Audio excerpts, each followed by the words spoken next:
Hello मेरे प्यारे दोस्तों, एक बार फिर से स्वागत है आपका अपने YouTube चैनल में। तो दोस्तों, हमारा यह चैनल उन सारे लोगों के लिए इम्पोर्टेंट है जो रेलवे में होने वाले आगामी रेलवे रिक्रूटमेंट 2024 की तैयारी में लगे हुए हैं।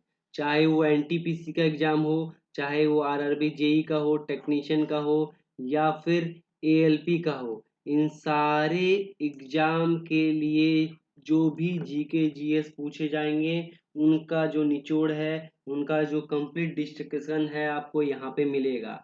हमारा यह सीरीज का आज 9वां क्लास है। इससे पहले टोटल 8 क्लास हो चुके हैं, जहाँ पे हम लोगों ने कंप्लीट डिस्कशन किया है जो आपके एग्जाम के दृष्टिकोण से इम्पोर्टेंट है। उन्हीं क्वेश्चंस को डिस्कस किया जा रहा है। तो दोस्तों, जो लोग हमारे चैनल पे नए हैं, चैनल को कीजिए सब्सक्राइब और अपना प्यार और सपोर्ट बनाए रखने के लिए वीडियोस को करें लाइक और अपने साथी दोस्तों के साथ शेयर। हमारे ये क्लास बाकी सारे एग्जाम्स के लिए भी बहुत इंपॉर्टेंट है, जैसे SSC के लिए और भी दूसरे कॉम्पिटिटिव एग्जाम जैसे पोस्ट ऑफिस, MTS, उन सब के लिए भी क्या है, बहुत इंपॉर्टेंट हो जाता है।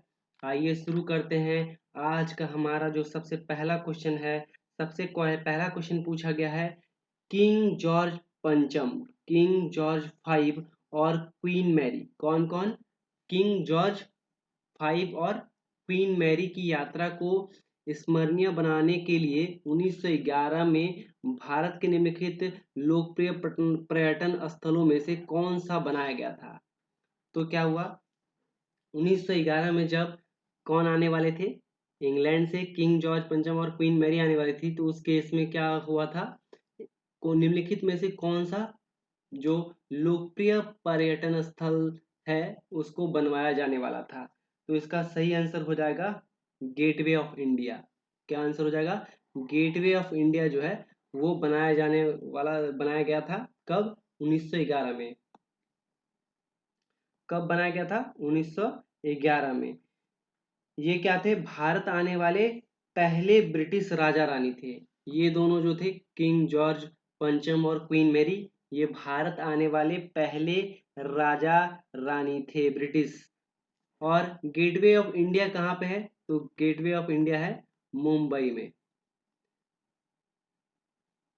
गेटवे ऑफ इंडिया कहाँ पे है, मुंबई में स्थित है। Gateway of India Mumbai Maharashtra में स्थित है। बढ़ते हैं अगले क्वेश्चन की तरफ। नेक्स्ट है, भारत का राष्ट्रगीत किसके द्वारा रचा गया था। बहुत ही इंपॉर्टेंट क्वेश्चन, आगे पूछा भी गया है, आगे पूछा भी जाएगा।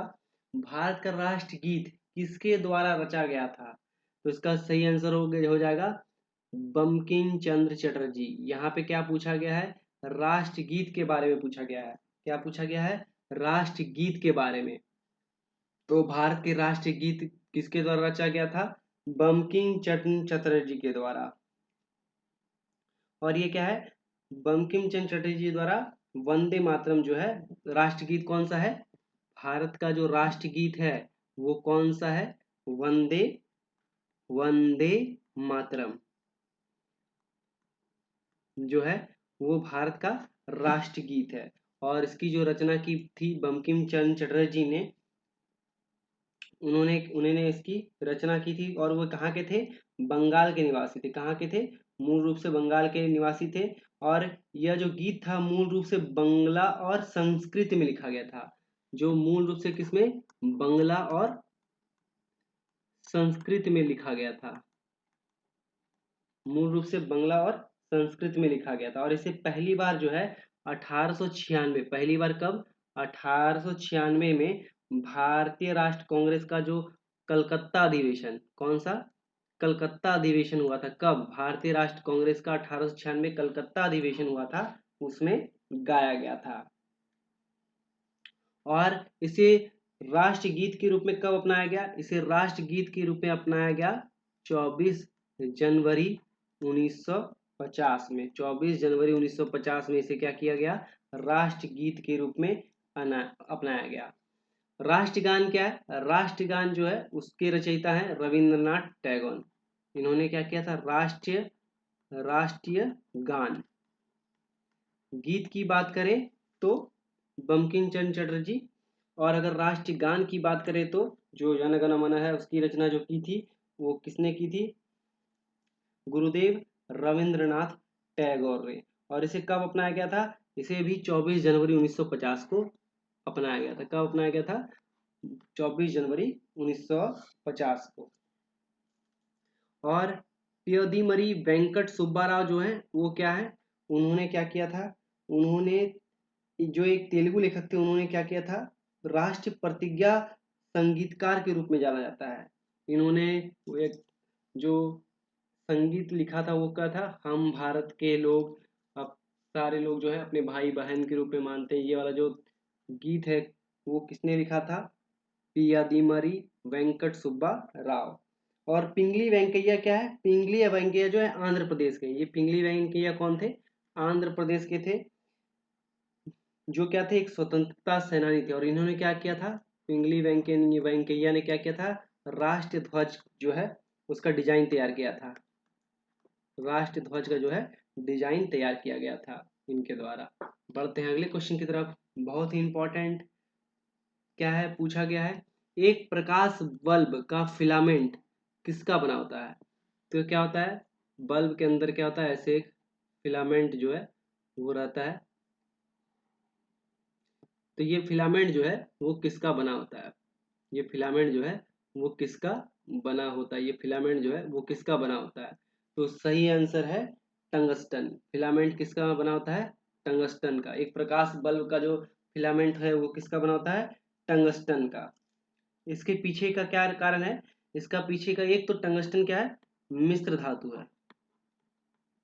मिश्र धातु और इसका गलनांक क्या है? बहुत ऊंचा होता है, हाई होता है। ये मतलब पिघलता जल्दी नहीं है। क्या होता है? एक तो ये मिश्र धातु है, इसके कारण क्या होता है? इसका गलनांक जो है बहुत उच्च होता है। और इसकी जो प्रतिरोधकता है, रेजिस्टिविटी है, वो क्या है? बहुत ज्यादा है। इसलिए आसानी से जलता भी नहीं है। और इसलिए क्या होता है? ये उच्च तापमान पर क्या करता है? चमकता है। और विद्युत बल्ब की जो खोज की थी वो कब हुई थी? 1869 में। विद्युत बल्ब की खोज कब हुई थी? 1869 में। किसने किया था? Thomas Alva Edison. किसने किया था? Thomas Alva Edison. एडिशन के नाम से भी हम जानते हैं। इन्होंने क्या किया था? विद्युत बल्ब की खोज की थी। और विद्युत प्रकाश का जो आविष्कार किया था, विद्युत प्रकाश का बात करें, अगर विद्युत प्रकाश का आविष्कार तो Humphry Humphry Davy Humphry Davy नामक व्यक्ति ने विद्युत प्रकाश का आविष्कार किया था। विद्युत बल्ब का एडिशन ने। और फ्यूज का जो फिलामेंट शीशे और टीन के मिश्रण से बना होता है, जिसका क्या होता है? 200 डिग्री से ज्यादा क्या है? गलनांक होता है। और तांबे का तार जो होता है उसका यूज जो होता है हम लोग फ्यूज के रूप में करते हैं। ये भी कॉमन क्वेश्चन है, जनरली पूछा जाता है। बढ़ते हैं अगले क्वेश्चन की तरफ। अगला क्वेश्चन बहुत इंपॉर्टेंट, जो लोग दोस्त नए हैं वो सब्सक्राइब करना ना भूले दोस्तों। नेक्स्ट है, रिएक्टर पैमाने के बारे में निम्नलिखित में से कौन सा कथन असत्य है? रिएक्टर पैमाना क्या होता है? इससे क्या होता है? भूकंप का तीव्रता का पता चलता है इस पैमाने से। इसके बारे में निम्नलिखित में से कौन सा कथन असत्य है उसके बारे में बोला गया है। तो सबसे पहला कथन दिया गया है, यह 1935 में चार्ल्स रिएक्टर और गुटेनबर्ग द्वारा विकसित किया गया था। तो ये बिल्कुल सही है, ये सत्य कथन है। जो रिएक्टर पैमाना था उसका जो विकास किया गया था 1935 में चार्ल्स रिएक्टर और गुटेनबर्ग द्वारा विकसित किया गया था। दूसरा क्या है? यह एक लघु गुणकीय पैमाना है। ये क्या है? एक लघु गुणकीय पैमाना है। इसमें क्या निकलता है? लॉग में वैल्यू निकलता है। तीसरा दिया हुआ है, इसे भूकंप मापी का उपयोग करके मापा जाता है। ये बिल्कुल सही है। इसमें क्या होता है? भूकंप मापा जाता है। उसके अलावा क्या पूछा गया है? रिएक्टर पैमाने पर 8 से 9 के परिणाम का मतलब क्या होता है? एक सूक्ष्म भूकंप। तो ये कथन क्या है? असत्य है। 8 से 9 आता है मतलब हेवी भूकंप, बहुत ज्यादा भूकंप आया है। 8 से 9 का मतलब क्या होता है? बहुत ज्यादा भूकंप आया। तो हमारा जो सही आंसर हो जाएगा, कौन सा कथन असत्य पूछा गया है, तो ऑप्शन नंबर डी जो है वो हमारा आंसर हो जाएगा। जो डी नंबर ऑप्शन है वो क्या है? असत्य है। बढ़ते हैं अगले क्वेश्चन की तरफ। नेक्स्ट है, कौन सा डिवाइस डिजिटल सिग्नल को एनालॉग सिग्नल में परिवर्तित करता है? यहाँ पे चार दिया गया, वाईफाई, मॉडेम, पोर्ट और यूएसबी। ये चारों चीज ऑप्शन में दिए गए हैं। इनमें से वो कौन सा डिवाइस है जो क्या करता है? डिजिटल सिग्नल को एनालॉग सिग्नल में परिवर्तित करता है। तो इसका सही आंसर हो जाएगा मॉडेम। क्या इसका सही आंसर हो जाएगा? मॉडेम जो है डिजिटल सिग्नल को एनालॉग सिग्नल में। मॉडेम क्या है? मॉडेम एक हार्डवेयर डिवाइस है। मॉडेम क्या है? एक हार्डवेयर डिवाइस है, मतलब बाहर में लगता है, हार्डवेयर डिवाइस है, जिसका उपयोग करके क्या किया जाता है? घरों तथा ऑफिसों में क्या होता है? इंटरनेट सेवा प्रदान किया जाता है। क्या प्रदान किया जाता है? इंटरनेट इंटरनेट सेवा जो है प्रदान किया जाता है। मॉडेम में क्या होता है? डिजिटल सिग्नल को एनालॉग में मॉडेम के द्वारा क्या किया जाता है? डिजिटल डिजिटल सिग्नल को एनालॉग में डिजिटल सिग्नल को एनालॉग में और एनालॉग सिग्नल को फिर डिजिटल में बदला जा सकता है, इसलिए इसको मॉड्यूलेशन डिमॉड्यूलेशन भी बोलते हैं। ये क्या करता है? डिजिटल को एनालॉग भी बदल सकता है और एनालॉग को फिर डिजिटल भी बदल सकता है।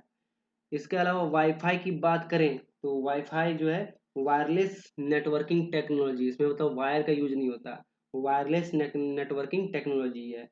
इसका जो फुल फॉर्म होता है वाईफाई का, वो क्या होता है? Wireless fidelity, FIDELITY, wireless fidelity जो होता है वाईफाई का फुल फॉर्म होता है। यूएसबी क्या होता है? यूएसबी जो है सीरियल बस है। ये क्या करता है? कंप्यूटरों को हार्डवेयर यानी बाहरी उपकरणों से जो है कनेक्ट करने के लिए यूज किया जाता है। ये क्या होता है? केबल और कनेक्टर के थ्रू क्या होता है? इसको यूज करके इसका क्या करते हैं? डिवाइसेस को हम लोग, आउटर डिवाइसेस जो है जैसे प्रिंटर हुआ, मोबाइल फोन्स हुआ, इन सबको कनेक्ट करने के लिए यूएसबी पोर्ट का यूज किया जाता है। बढ़ते हैं अगले क्वेश्चन की तरफ दोस्तों। नेक्स्ट है, भारत की सबसे लंबी नदी कौन सी है जो समुद्र में नहीं बहती? क्या पूछा गया है? भारत की सबसे लंबी नदी कौन सी है जो समुद्र में नहीं मिलती है? यहाँ पे ध्यान देने वाली बात है, समुद्र में नहीं बहती है। अगर समुद्र में बहने वाला बात होता तो इसका आंसर गंगा हो जाता, पर यहाँ पे समुद्र में नहीं मिलती है तो इसका सही आंसर हो जाएगा यमुना। यमुना जो है भारत की सबसे लंबी नदी है जो समुद्र में जाके नहीं मिलती। टोटल लंबाई इसकी कितनी है? इसकी लंबाई है 1385 किलोमीटर। कितना है? 1385 किलोमीटर। ये क्या है? गंगा की सहायक नदी है। यमुना जो है गंगा की सहायक नदी है। गंगा की सहायक नदी है, मतलब ये गंगा में जाके मिलती है। कहाँ से निकलती है यमुना? यमुना जो निकलती है यमुनोत्री से निकलती। कहाँ से निकलती है? यमुनोत्री से निकलती है। यमुना जो कहाँ से निकलती है?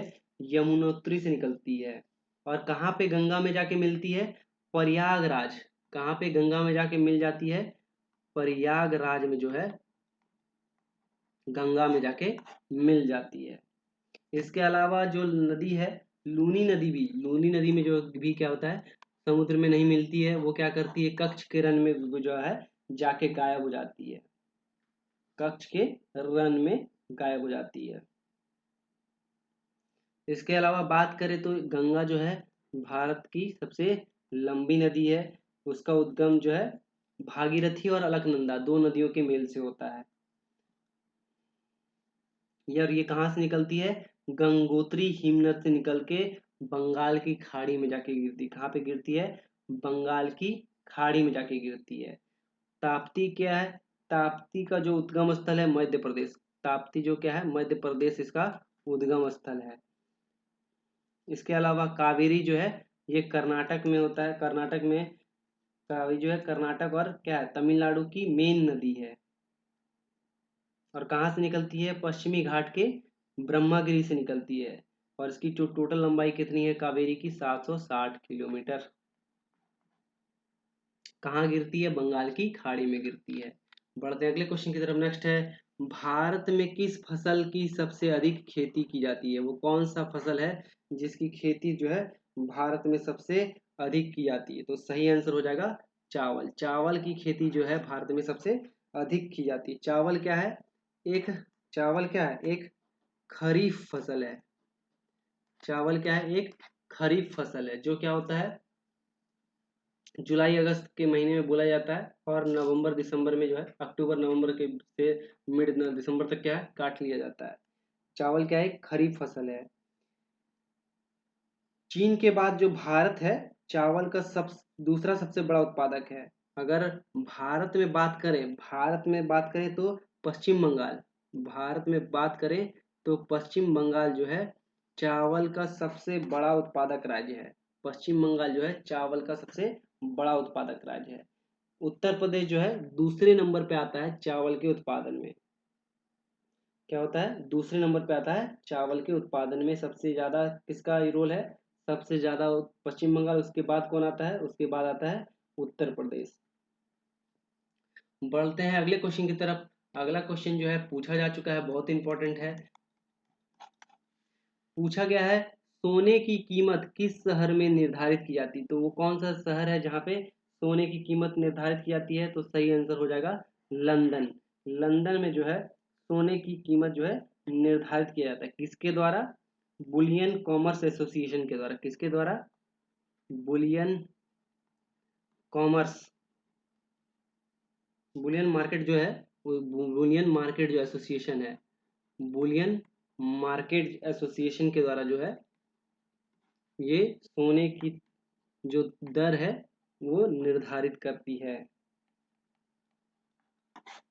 Boolean market association. बढ़ते हैं अगले क्वेश्चन की तरफ। नेक्स्ट है निम्नलिखित में से कौन सा विटामिन रक्त के थक्के के लिए महत्वपूर्ण है। तो वो कौन सा विटामिन है जो रक्त के थक्के के लिए महत्वपूर्ण है। सही आंसर हो जाएगा विटामिन के। जब भी शरीर में कहीं क्या कटता फटता है या चोट लगता है तो उससे क्या होता है, ज्यादा खून बहा ना जाए, इससे बचने के लिए क्या करता है, खून का थक्के जम जाता है, एक परत बन जाता है जो क्या करता है और अधिक खून निकलने से रोकता है। और ये किसके कारण हो पाता है, इस ये विटामिन की बहुत इंपॉर्टेंट रोल इसमें, विटामिन के जो है बहुत इंपॉर्टेंट रोल प्ले करता है। विटामिन डी की बात करें तो विटामिन क्या है, एक वसा में घुलनशील विटामिन है जो क्या होता है स्वास्थ्य के लिए आवश्यक है। क्यों, क्योंकि इससे हड्डियां हड्डियां मजबूत रहती हैं। इसकी विटामिन डी की कमी से क्या होता है, रिकेट्स होता है।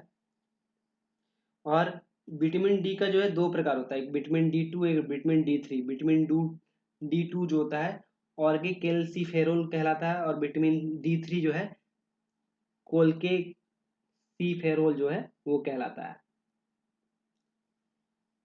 विटामिन की कमी से क्या होता है, विटामिन की कमी से हड्डियों का से उत्पन्न विकार जो है रिकेट्स भी बोलते हैं। विटामिन डी की कमी से क्या होता है, रिकेट्स होता है। क्या होता है, रिकेट्स होता है।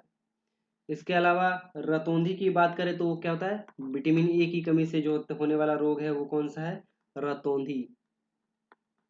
रतौंधी जो है विटामिन ए की कमी से होता है, जिसमें क्या होता है, रेटिना में विकार आ जाता है। इसके अलावा विटामिन ई की बात करें तो विटामिन ई की कमी से क्या होता है, रिफ्लेक्स और कोऑर्डिनेशन में बिगड़ जाता है, जिससे क्या होती है, मांसपेशियां कमजोर होने लगती है। बढ़ते हैं अगले क्वेश्चन की तरफ। अगला क्वेश्चन है स्वच्छ भारत 2023 के सर्वेक्षण के अनुसार भारत का सबसे स्वच्छ शहर कौन सा है। तो वो कौन सा शहर है जो क्या है सबसे स्वच्छ शहर के रूप में जाना जाता है 2023 के सर्वेक्षण के अनुसार। तो सही आंसर हो जाएगा इंदौर। इंदौर जो है 2023 के सर्वेक्षण के अनुसार जो है भारत का सबसे स्वच्छ शहर जो है घोषित किया गया है। और ये क्या है, पिछले लगातार 7 सालों से क्या है, पिछले 7 साल यानी 7 ईयर्स से क्या है, इंदौर को ही सबसे स्वच्छ शहर के रूप में जाना गया है। अगर स्वच्छता सर्वेक्षण अवार्ड 2023 की बात करें तो all India clean city rank 1 में जो है इंदौर एंड सूरत आता है। कौन आता है, इंदौर और सूरत आ रहा है। कौन सा आता है, इंदौर और सूरत। अगर सिटी रैंक 3 की बात करें तो उसमें नवी मुंबई आ जाता है। All India clean city rank 1 जिसका पॉपुलेशन 1 लाख से जो क्या है कम है, तो उसके इसमें जो है ससवाद जो है वो आता है 1 लाख से कम। रैंक 2 में आता है पठान, रैंक 3 में आता है लोनावला। इसी प्रकार आगे भी दिया गया है कि cleanest central containment board, cleanest containment board में कौन आता है, मेकाओ कंटेनमेंट बोर्ड। उसके अलावा बेस्ट सफाई मित्र सुरक्षित शहर जो है उसमें चंडीगढ़ आता है। उसके अलावा क्लीनेस्ट गंगा टाउन रैंक 1 में Banarasi, cleanest Ganga town rank 2 में आता है प्रयागराज। तो ये था स्वच्छता सर्वेक्षण अवार्ड 2023 से रिलेटेड जो इम्पोर्टेंट रैंकर्स हैं उसके बारे में। इसी के साथ हमारा ये जो सीरीज है वो यहीं समाप्त होता है। मिलते हैं नेक्स्ट वीडियो में, तब तक के लिए धन्यवाद दोस्तों। आपका सपोर्ट बनाए रखने के लिए वीडियोस को करें लाइक एंड शेयर, साथ ही चैनल को सब्सक्राइब करना